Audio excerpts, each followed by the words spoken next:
Maadjong buntag mga person, so karong adlaw nakahunahon ako og mag-adobo ko og camel. Yes, camel aghawng adobohon. Charot lang. Siyempre adobong manok agatong adobohon. Oy, ay, gahong sunglass nakalimtan. So maghiwa-hiwa na ko, mag-prepare na ko sa atong mga ricados, unsa pa na mga kinahanglanon sa mga adobo. So naghiwa-hiwa na ko aning ahong camel since dili to ka kamao maghiwa-hiwa sa atong camel kay aron dako ang atong camel unjag ato pa yung gigamit nga panghiwa kay arang habula, Diyos ko, arang habula sa nga tanan.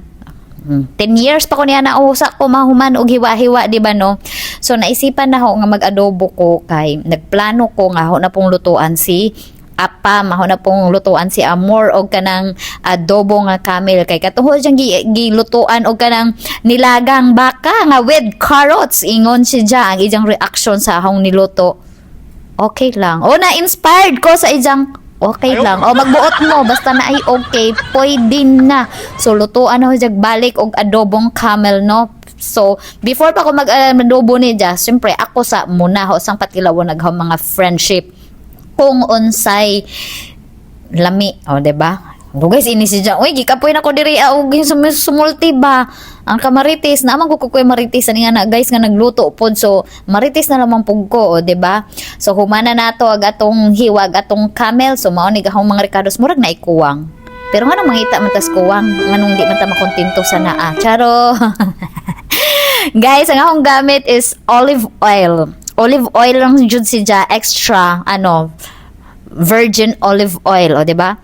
Kay na ako'y trivia ninyo guys. Ingon si doktor, basta kisa to nga vlogger nga doktor si Jia nga, yes, nagdiet-diet lagi mo, dili mo magkaon-kaon og rice, pero ang inyo mga gipang kaon, mga more on fried, di ba? Wala mo kahibaw, guys. Wala mo kahibaw mga person nga ang usa ka kutsara nga mantika is equivalent na si Jia sa 5 ba to ka cup nga rice. Isipin mo sa 5 ka cup nga rice ang usa ka kutsara nga mantika, unsa dili mo mukaon og kanang kuan? Rice, o diba? So ang akong gibuhat sa akong kuan, sa akong patatas, diba? Kay ganahan ko daghang hugason, magbuot mo nga kugihan man ko manghugas. So diyan giluto sa laing kuan sa kaha, o diba? Wala lang, gusto ra kong kapoy-kapoy jud na og kagalingon, magbuot man. Uy, mura na jud adobo, tanawa guys, butangan na to. Wala ko kahibaw kung na mao ba ni nga akong mga process kung asay iuna ilunod man nga na. Basta since ako ang chef cook, ako ang masunod ko kung sihong unahon diha. O tanawa, di ba? Arang isuga na no. Gahi ko tanawa laman hong pagbalio. Ako orang gikinamot. Ay, kadugay ba ni mag-adobo ta? Uy, sige ra man tanig pakulo.